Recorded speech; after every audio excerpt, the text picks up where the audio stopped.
How did early humans manage to survive the harsh, cold climates after migrating out of Africa?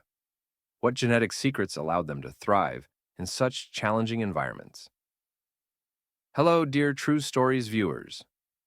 Welcome to our channel. Today we're embarking on a fascinating journey into the ancient past to uncover the secrets of how early humans adapted and thrived in colder climates. We'll explore the incredible genetic adaptations and monumental structures like Stonehenge that these resilient pioneers left behind. As we delve into these intriguing questions, please make sure to subscribe to our channel and like this video. Your support helps us bring more captivating content to you.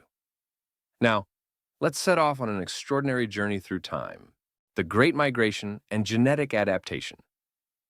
How did early humans venture out of Africa? And what drove them to seek new lands?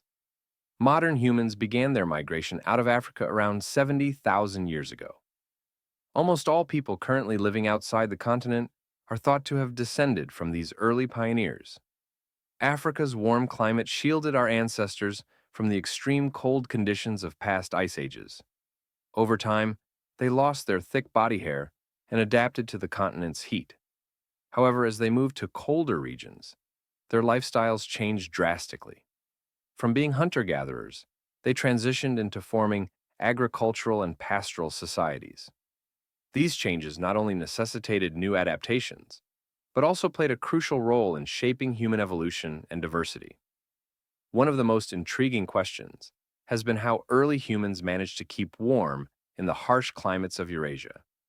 Recent research has provided a breakthrough by highlighting the role of a specific gene, FTO, in aiding human adaptation to colder environments. Studies over the past 2 decades suggested that DNA variations within the fat mass and obesity-associated gene, FTO, were linked to the reduced heat-generating capacity of certain human fat cells. Mice without these gene alterations, known as type C variants, showed enhanced heat production in their brown fat tissue and some resistance to high-fat diet-induced obesity. This led scientists to speculate that such variants could be related to the adaptation of mammals, including humans, to cold environments. In a groundbreaking study, researchers analyzed the frequency of the C variant of the FTO gene among diverse human ancestral groups. They discovered a striking inverse correlation between the frequency of the C variant and mean Earth skin temperatures in January. This finding indicated that the colder the location, the higher the frequency of this variant. The shift in the C variant's frequency in early human populations closely followed the modern human migration route map. As populations moved from Africa to Eurasia, a substantial change in the C variant's frequency suggested that humans were adapting to varying levels of cold stress.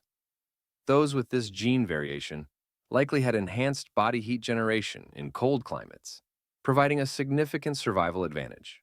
The role of megalithic structures. What is the connection between genetic adaptation and the construction of megalithic structures like Stonehenge?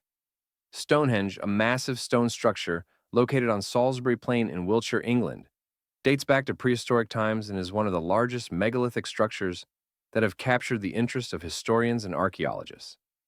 Estimated to have been built between 3000 and 2000 BC, Stonehenge consists of large stones arranged in a wide circular formation.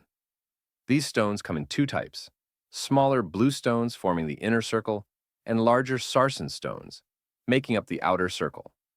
The construction of Stonehenge was a monumental engineering feat, requiring the transportation and placement of massive stones, some weighing over 20 tons. The construction of megalithic structures like Stonehenge is considered an achievement beyond the technological and engineering capacity of the time.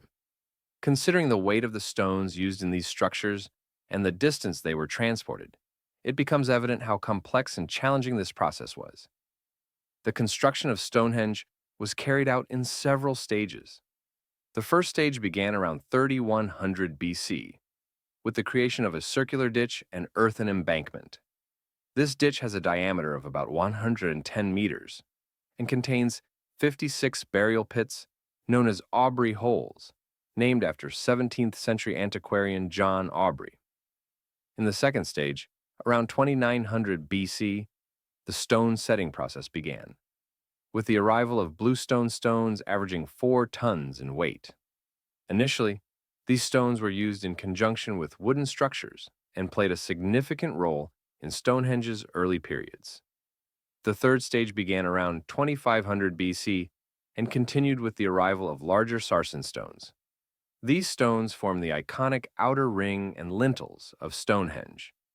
These massive stones were brought to the site using sledges and rolling logs and were erected with human labor.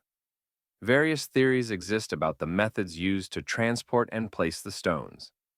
Some researchers suggest that the stones were transported using sledges and rolling logs, while others claim that the process was facilitated by ice sheets and water channels from the Ice Age. Ramps, levers, and human power are thought to have been used for erecting and stacking these stones.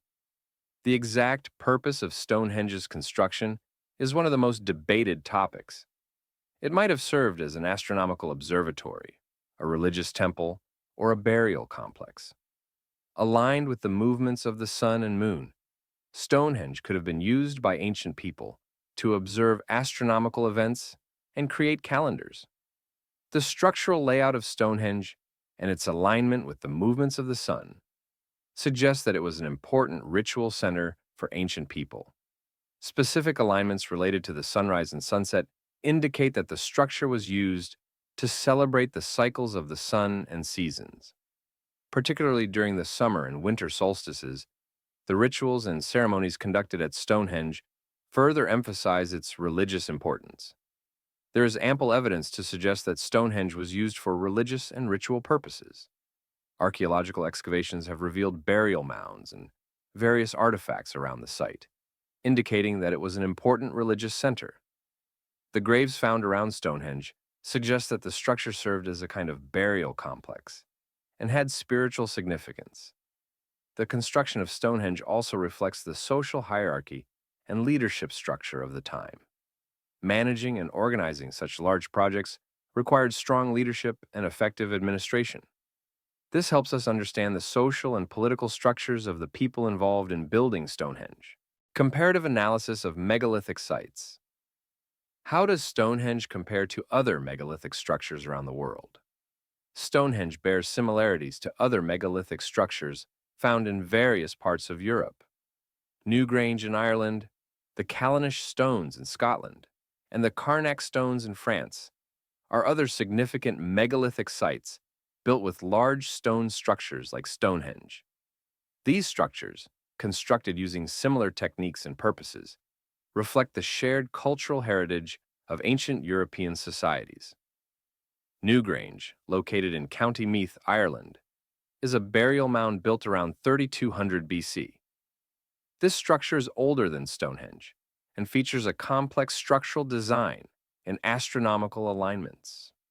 Newgrange is particularly aligned to allow sunlight to reach the inner chamber directly during the winter solstice. This alignment suggests that the people who built Newgrange had a sophisticated understanding of astronomy and used it for ceremonial purposes. The Callanish Stones, located on the Isle of Lewis in Scotland, were constructed between 2900 and 2600 BC. These stones are arranged in a large circular formation and are aligned with various astronomical events. The Callanish Stones bear similarities to Stonehenge and provide important insights into the astronomical observations of ancient people. The alignment of the stones with the movements of celestial bodies indicates that these structures were used for ritualistic and ceremonial purposes. The Carnac Stones, located in Brittany, France, were constructed between 4500 and 3300 BC and consist of extensive rows of stones stretching for kilometers. These stones are one of the largest and most complex examples of megalithic monuments and provide valuable information about the ritual and religious practices of ancient European societies. The sheer scale and complexity of the Carnac stones suggests that their construction required significant social organization and cooperation among large groups of people. The construction of megalithic structures like Stonehenge, Newgrange, the Callanish Stones, and the Carnac Stones represents a significant period in human history. These structures reflect the ingenuity, architectural skills, and astronomical knowledge of ancient people, and continue to captivate researchers and visitors. The preservation and study of these structures provide valuable insights into early human societies and offer important lessons for understanding the cultural and social development of humanity. Conclusion. Dear True Stories viewers, today we embarked on a remarkable journey into the ancient past to explore the genetic adaptations that allowed early humans to survive in colder climates and the construction of monumental megalithic structures like Stonehenge. These adaptations and achievements highlight the resilience, ingenuity, and cooperative spirit of our ancestors. We hope you found this journey as fascinating as we did. Please don't forget to subscribe to our channel and like our videos. Your comments are invaluable to us, so let us know what you think and what you'd like to see next. Until next time, stay curious and keep exploring the mysteries of our history. Goodbye.